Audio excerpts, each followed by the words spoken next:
berbahas dan bergulung. Ni apa nama yang perai? Sila.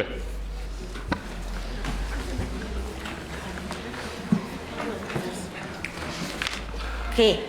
Pertama sekali saya ingin mengucapkan beribuan terima kasih kepada yang di-Ketua Dewan bagi peluang saya mengucap di sini. Tadi semua yang tu bahas-bahas semua tu, I memang tak dengar pun menyentuh topik alam sekitar dan juga perumahan. I pun tak tahu macam mana nak mengulangkan ini. Tapi sebut, yang YB baru sebut alam sekitar, pantai berapa kilometer persegi rosak sebab Pulau Silikon. Oh, Silikon itu. Actually kan, pantai Silikon itu, I menerima itu cadangan ataupun soalan daripada Pinang Tunggal kan. Sepatutnya Esko saya ni, perumahan dan alam sekitar ni, sepatutnya kena menjalankan EIA, Environment Aspect Impact itu sebelum menjalankan plan itu. So itu cadangan kami akan masuk dalam Esko ataupun plan kami untuk future masa depan untuk memastikan semua aspek, tak kisahlah alam sekitar ke, tak kisah ke nelayan ke, tak kisah ke semua tu dalam penyiaran itu sebelum kami buat cadangan yang seterusnya. Alright. So, jadi kalau tak ada perumahan punya, ada satu. Dan ini bukan untuk mengulungkan semua ni, adalah untuk apa yang kami sedang buat dalam pihak kerajaan negeri kan.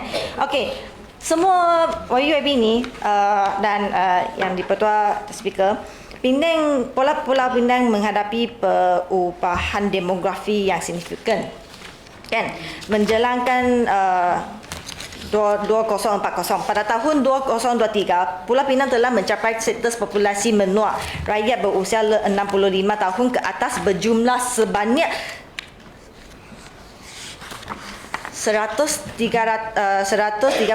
juta orang. Yes, correct. Dengan izin dalam bahasa Inggeris, 136490 orang adalah 7.7%. Okey, dengan data ini, BPP melancarkan projek Bandar Mesra Usia dengan garis panduan WHO. Okey, salah satu domain atau fokus projek ini adalah sistem perumahan. Okey, tentanglah Esko perumahan ni lah.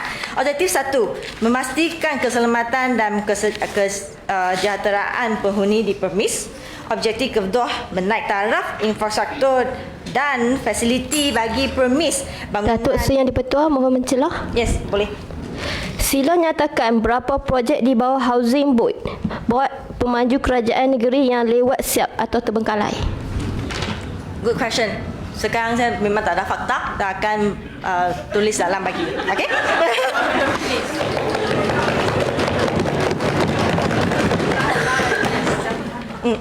Okey, so saya teruskan ada 5 objektif sebenarnya. So tadi saya sudah sebut 2 objektif, lagi 3.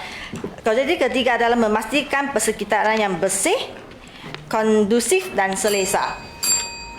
Alright. 4 benda saya cepatkan. 4 adalah memastikan kebolehcapaian akses untuk semua penduduk. Kelima adalah mewujudkan ruang rekreasi dan aktiviti sosial di kalangan penduduk. YB mencela. Yes. Berapa tempoh purata untuk luluskan permohonan rumah mampu bilik? Kenapa ramai pemohon kata permohonan mereka tergantung lebih daripada 1 hingga 2 tahun? Okey, untuk kalau tengok data kan dalam kerajaan negeri Pulau Pinang ni, actually kan itu sudah penuh. Yang tu memohon tu actually sudah penuh. So kena tunggulah next project macam tu. Kenapa penuh? Kenapa penuh? Kenapa?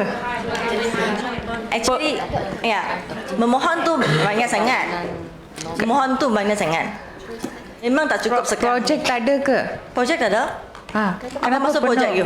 Sebab dekat kategori tu kan ada B40. Yes, correct. Kenapa always benda tu dapat kepada bukan B40? Pasal tu dia dah penuh kan. So orang B40 tak dapat apa-apa. Okey. So kalau untuk Mohon celah. Ya, mohon celah Exco. Okey. Kami sebut tentang B40 kan? Tapi kami ada B40, ada M40. And then kami nak tahu saja berapakah peratus pembeli rumah yang mampu milik tu yang pergi ke B40, M40 dan satu bukan warga Malaysia. tak ada jawapan, tak ada. So nanti saya bagi jawapan lagi.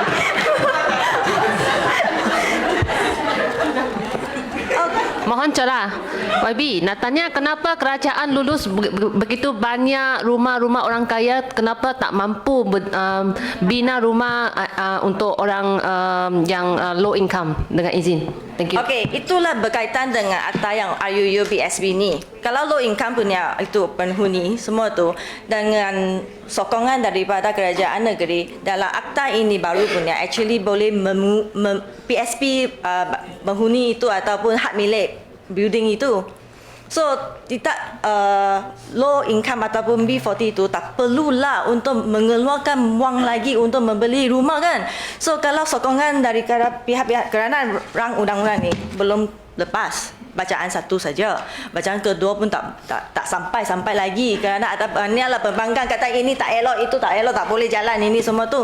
So dengan sokongan tu rang undang-undang ini actually boleh menolong B40 yang kata tak cukup wang untuk membeli rumah yang lebih elok, ataupun tadi YB Seberang Jaya kan ada menyatakan rumah yang rosak, bangunan rosak tu semua tu actually semua tu tulis dalam rang undang-undang ni. Kalau memang ada bacakan dalam projek ini termasuklah ada Mohon mencelah YB. lain. Ataupun saya habiskan soalan atau sudah faham I punya jawapan? Sudah faham tak? Okay, boleh kan? Banyak PPR dan flat kos rendah menghadapi isu lift rosak, sampah terkumpul, longkang tersumbat, paip bocor, tiada maintenance jangka panjang. Apakah plan negeri untuk meningkatkan penyelenggaraan bangunan kos rendah? Okey, itu boleh plan boleh tubuhkan satu jawatan kuasa dengan pihak berkuasa tempatan untuk menyelesaikan masalah itu. Sepatutnya itu masalah kalau untuk Penang kan, kalau kat Pulau Pinang, MPPP yang kena look into it. Kalau Seberang Jaya, MPSB yang kena look into it. So yang kerajaan negeri adalah boleh memantau MPSB ke MPPP untuk menjalankan program ini. Okey. Boleh bagi tindakan yang khusus? I sekarang tak ada masa dah.